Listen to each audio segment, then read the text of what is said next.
So this video right here is part 3 of the Beckham Chronicles. Part 2 of the deep dives if we're not including the Brooklyn Beckham scandal where he's exposing his own parents. I really want you guys to enjoy this one. So all I ask is that you sit back, relax, watch the video all the way through, like it, all the good stuff, hype it if possible. And guys, I'll see you lot at the end of the video. You ain't gonna want to miss this one. Early in the morning, So the World Economic Forum, or WEF for short, hosts a gathering of global elites in Davos, Switzerland every year, where the richest people in history link up, drink champagne out of each other's balloon knots, congratulate each other on how much money they've made this year, and they make global decisions that affect all of human existence without our consent. Behind the WEF's polished curtain of buzzwords, stakeholder capitalism, Great Reset, public-private partnership, lies a deeply sinister agenda, one where unelected globalists dictate policies that override national sovereignty, one where governments bend the knee to multinational corporations, and where dissent is recast as extremism. They want to transform society. The chairman of this glittering, gorgeous group of elites goes by the name of Larry Fink. The very same Larry Fink who is the founder and CEO of arguably the most powerful company in the world, BlackRock. The very same BlackRock that forms the big three alongside Vanguard and State Street. All three of these companies are major shareholders in every single industry possible. Just some examples of key industries and companies they own: Apple, Microsoft, Amazon, Alphabet, etc. In the technology, financial services, JP Morgan, Bank of America, Citigroup, etc. Vanguard is actually the largest shareholder of BlackRock. We've got energies and utilities, healthcare and consumer goods like Pfizer, Johnson & Johnson, AstraZeneca, by the way, that's going to be very relevant later. Aerospace and defense. We've got private prisons. We've got the food industry, Pepsi, Coca-Cola, Kraft, etc, etc. BlackRock, Vanguard and State Street, these billionaire elites have their grubby paws in every single industry imaginable. For me, that seems like a conflict of interest, does it not? Fast food industry, but also the pharmaceutical industry. Interesting. We believe that outside the United Nations, this is the largest gathering of global leadership of the post-COVID period of time. For many people, this meeting feels out of step. We hear all about the elites. And how does that play out in an age of populism? How does an established institution make a difference in an era of deep institutional mistrust? And there's some truth to the critique. I believe in this forum for a long time. I certainly wouldn't be leading this if I didn't believe that we can change and make the world better. But it's also obvious that the world now places far less trust in us to help shape what comes next.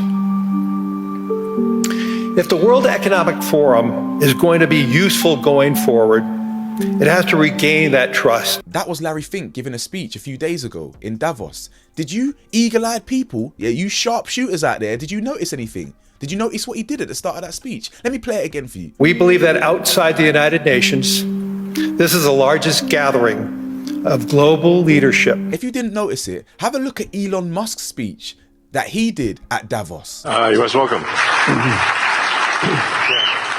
I heard about the formation of the Peace Summit, and I was like, is that PIEC? Guys, if you didn't notice, they're telling us they're part of the club. Yeah, this is not a conspiracy. Imagine me and my friend have a private joke in school, and every time we go like this or something like that, that means something to us, a private joke that no one else would get. Now imagine I go to school and I have to give a short speech in front of class or a short speech in front of assembly, and I'm talking and go and just, something like that slightly. My friend's gonna giggle to himself like, that means this, you know what I'm saying? Yeah, them doing all this business, all that hand business, that tells us what club they are in. Be sharp. And that very same club is the same club that David Beckham is in alongside his good friend Prince William. Now some of you are sitting here thinking, well, what's going on here? Why are we talking about the World Economic Forum? Let me tell you why we're talking about the World Economic Forum, yeah?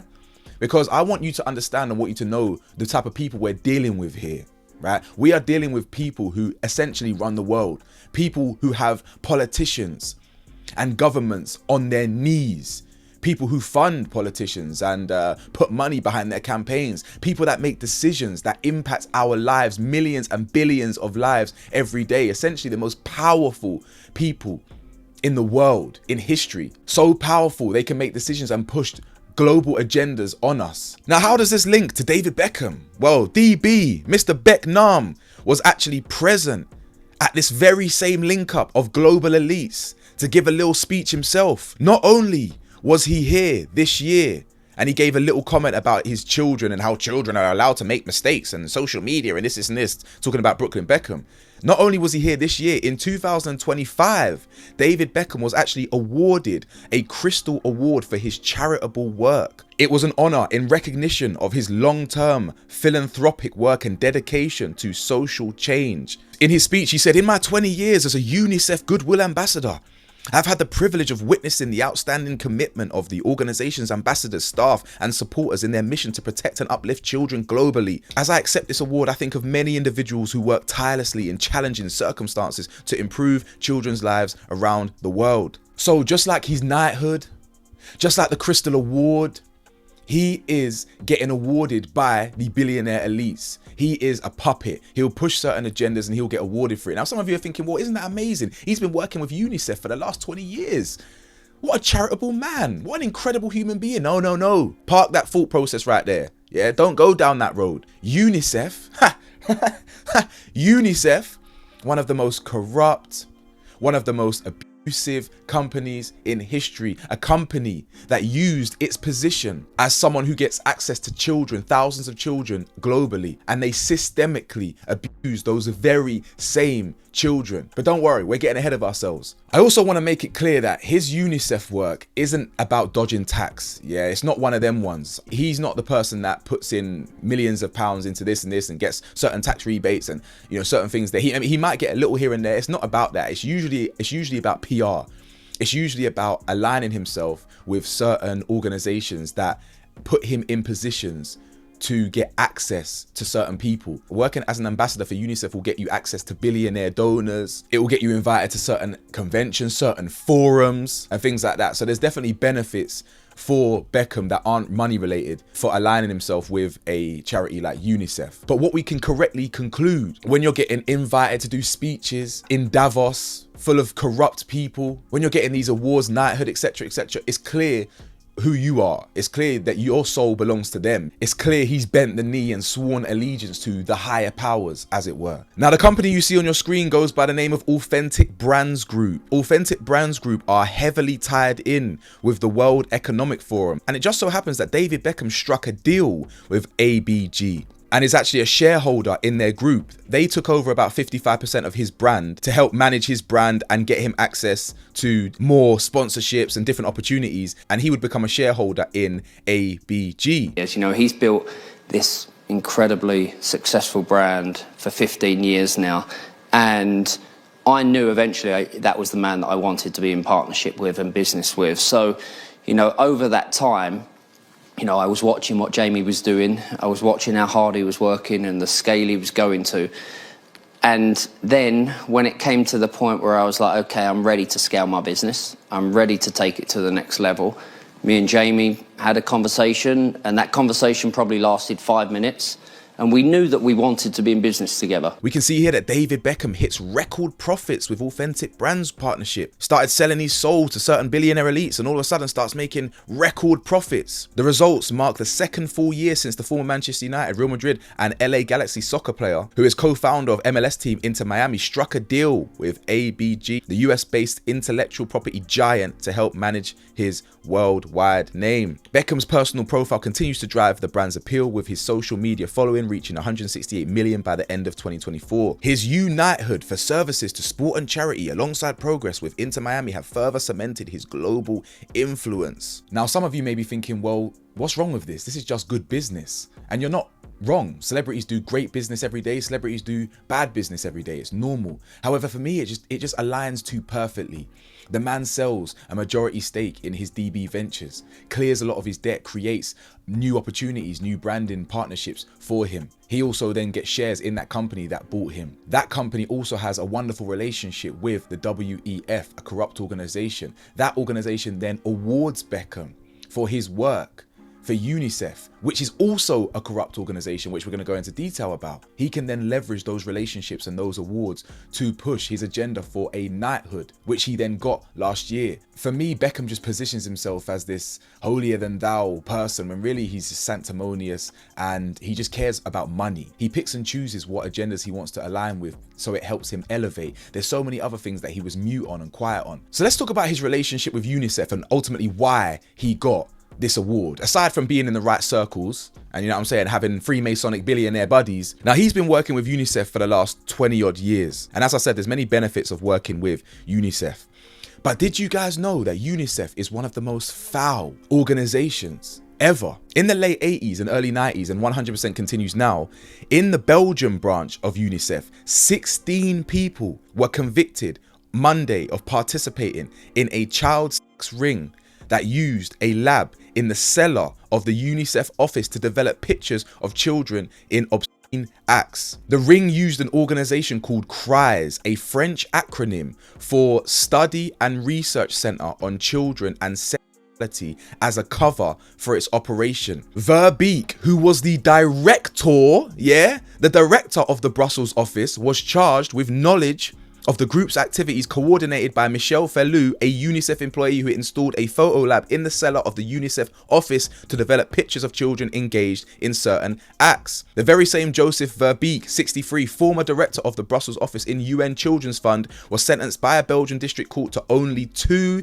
years in prison for his part in the scandal. He was charged with knowledge of the group's activities. This is the director, by the way. The director was charged with knowledge of the group's activities coordinated by Michel Fellou. Fellou was sentenced to 8 years in prison. Other ring members ranging in age between 30 and 64 received prison sentences of 4 to 10 years. Mothers who even sent their sons to the group received suspended sentences or 1 of 3 years. We can see here that CRIES was in fact hiding an international network of nonces that involved at least 18 countries. More than 4,000 CSAM photos and videos were seized, materials that featured at least 100 different children being.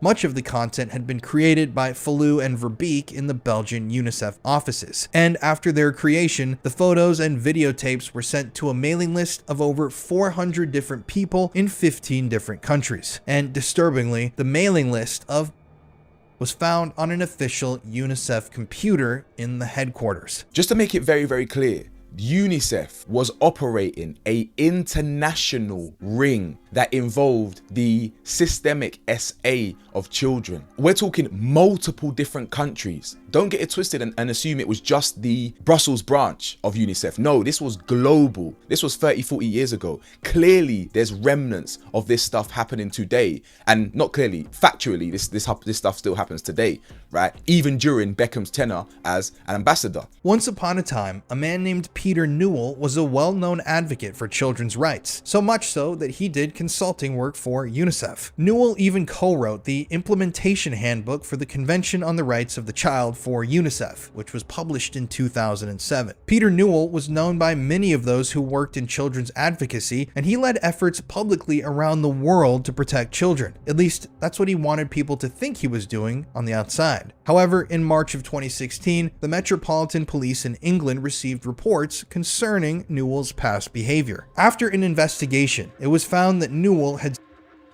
at least one child under the age of 16 for several years in the 1960s. The victim, who was just 12 when the began, finally reported the crimes decades later in the 2010s. Newell, who was 77 years old when he finally admitted to the and was arrested, was sentenced to, drumroll please, a measly 6 years and 8 months in prison for his crimes. So he a child, I mean, there's probably more than one, obviously, but on record, one child for years repeatedly, and you get a little more than 6.5 years in the clink. It's unknown just how many other men like Newell still work for UNICEF today and worked for UNICEF in the past. Some whistleblowers who have gone public insist that numerous UN and UNICEF employees have committed child over the decades, with many of these members who are allegedly complicit in this behavior holding high-ranking positions within the organizations. Andrew McLeod, the former chief of operations at the UN's Emergency Coordination Center, said, quote, "There are tens of thousands of aid workers around the world with tendencies, but if you wear a UNICEF t-shirt, nobody will ask what you're up to," end quote. So not only are we dealing with a nonce ring that frames itself as an organization that helps children, sponsors Barcelona back in the day. I don't know if they still sponsor Barcelona and whatnot. Yeah, this non-profit. We're also dealing with a organization that heavily pushed the, you get me, the, we're going to call it the C19 jab. You feel me? Because even though we can say the V word now, you know, YouTube, just in case, we'll call it, in fact, someone commented on my picture of my video, sorry, clot shot. Let's call it the clot shot. UNICEF heavily pushed the clot shot. Now, we know how fake that was. Now, in hindsight, I mean, I knew at the time, people around me knew at the time. Unfortunately, a lot of people didn't know at the time. They got you know, coerced into thinking that the scamdemic was actually real. They heavily pushed the clock shot. Now, before I talk about this next part of the segment, I obviously want to pay my respects and empathy to people who actually did die in the scamdemic. Yeah, obviously there were people who genuinely lost their lives. I'm not actually taking that away from people, but we all know the whole thing was blown out of proportion. We know they used it to consolidate control. They did it to test how far their grip on us could go. Yeah, but we all know in hindsight the whole thing was a scam, and so many people fell for it, and Beckham played a huge role in that, but we'll get there. As we can see here, UNICEF and the World Economic Forum signed charter with 18 shipping, airlines and logistics companies to deliver the C19 clot shot. We can see here that the C19 clot shots generated unprecedented record-breaking financial gains for pharmaceutical companies, with leading manufacturers reaping tens of billions of dollars in profits and revenue during 2021 and 2022 alone. Total profits and revenue, Pfizer led the industry, generating roughly $35 billion in net profits. BioNTech and Moderna each made approximately $20 billion. In 2021, Moderna saw its revenue jump from about 100 million per year pre-scamdemic to nearly 18 billion, driven almost entirely by its clot shot. Oh, but what else do we know about AstraZeneca? Have a look at this. The very same AstraZeneca that is ultimately owned by BlackRock, Vanguard and State Street, all these billionaire elites monopolizing different industries. What about Pfizer, you ask? I hear you asking through the screen. Yes, Vanguard, BlackRock and State Street are the top institutional shareholders of Pfizer. You can't make this stuff up. Look at the links. Look at who owns these things. For me, it all seems like a conflict of interest, all these people being bed together. Fast forward a few years, AstraZeneca formally admits that its C19 clot shot can cause rare side effects. In court documents, AstraZeneca admitted for the first time that its V can cause rare side effect that took the life of people, by the way. It killed people. It admits its jab wasn't entirely safe. Fact. During Pfizer's appearance before the European Parliament this week, a company executive responded to the question of whether Pfizer's clot shot was tested to stop transmission of the virus before going to market. He said no. He said no.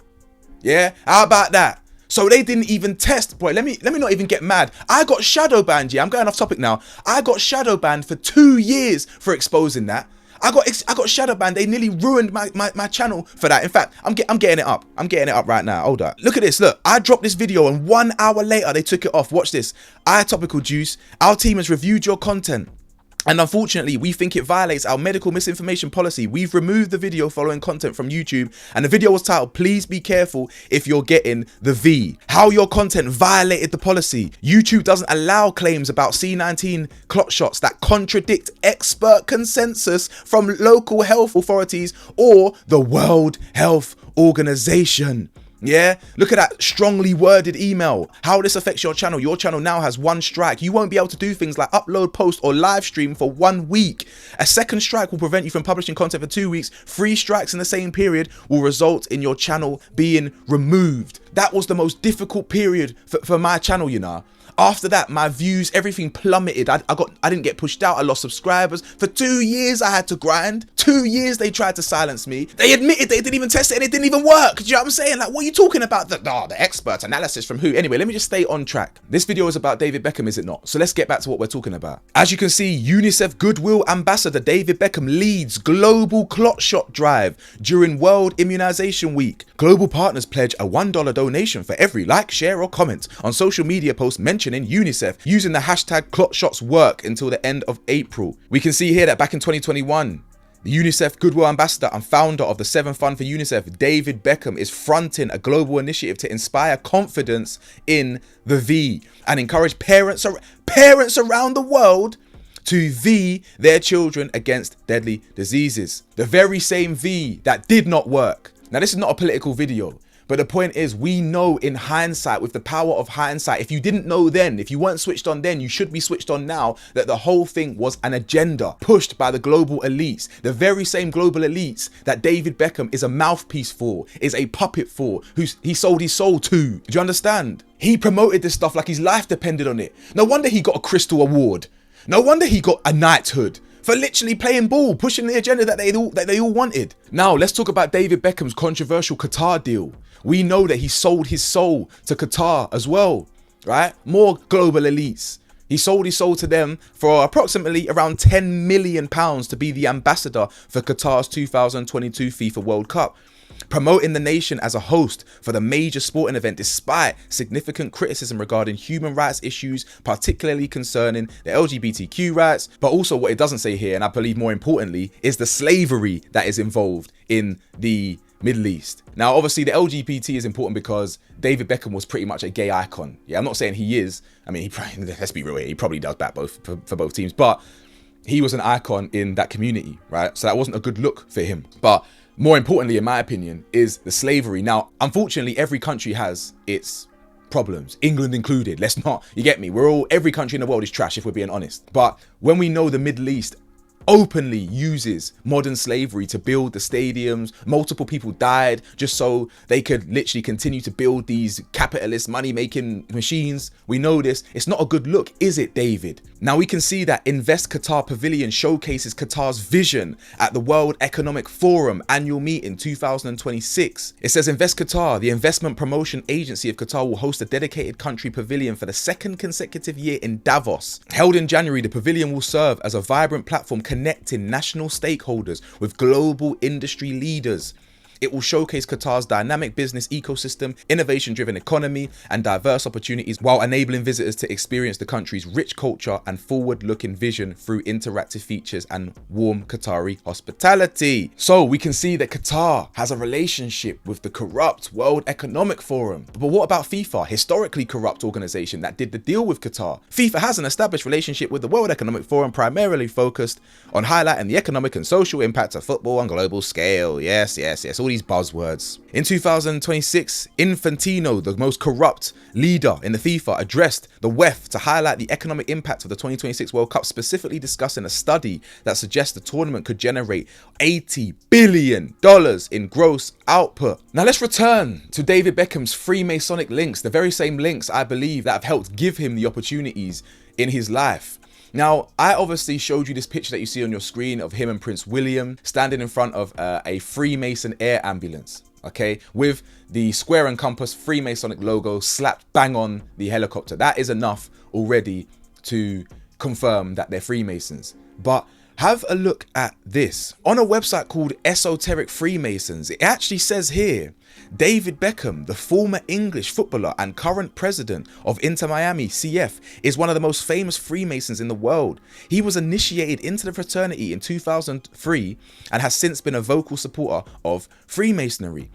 I find that very, very interesting. I didn't know that before. Obviously, it makes sense because he was a multi-millionaire back then. Most elite football players at that top level, of course, are Masons. Let's look at more evidence. Have a look at these pictures taken inside the Beckham household. This is a blurry picture of Victoria Beckham and David. What do you notice, my eagle-eyed viewers? Yeah? What do you notice? What about this picture? What do you notice? If you know about Freemasons, I've said it multiple times, yeah? One of the most famous staple parts of Freemasonry is the lodges. And inside those lodges, they have the black and white checkerboard flooring. Anytime you see that, you can assume that there's some sort of Masonic influence there. The black and white checkerboard flooring, it symbolizes duality, good and evil, right, wrong, etc., etc. If some of you are thinking, oh, we don't know that's inside their home, we can't prove that, blah, blah, blah. Have a look at this. This is on Victoria Beckham's page. And this is about her deal with Selfridges. Yeah, she had a deal with Selfridges, and it says, I wanted to create an immersive experience that would feel like an extension of my creative world, but also of my home. Intimate and full of personal touches, with a real focus on architectural lines, rich textures and colours. And it says here, discover the House of Victoria Beckham at the Corner Shop official Selfridges. Yeah. Fact, black and white checkerboard flooring inside their home. So guys, I want to conclude here. We've spoken about his Masonic ties. We've spoken about his deal with Qatar. We've spoken about how he pushed certain global agendas that were factually not right for us. The damage that that clock shot has done to people, I saw with my own eyes. We've seen that he pushed agendas, right? We've seen that he gets knighthood and awarded by the very same people that literally don't give a shit about us. They only care about consolidating generational wealth for them. Yeah, cementing their elite control over the masses. We've seen this. So in this video, I really hope you understood the message that David Beckham is nothing but a mouthpiece. He will dance to the tune of these billionaires if they pay him. When you're getting awarded by these people, we know what team you're on. You ain't like man for the people. Yeah, when you were born, you might have been a bit more working class. You might have been from East London and that, yeah. You might have been once upon a time. But it's been decades since you were ever one of us. And your soul, I can't see it.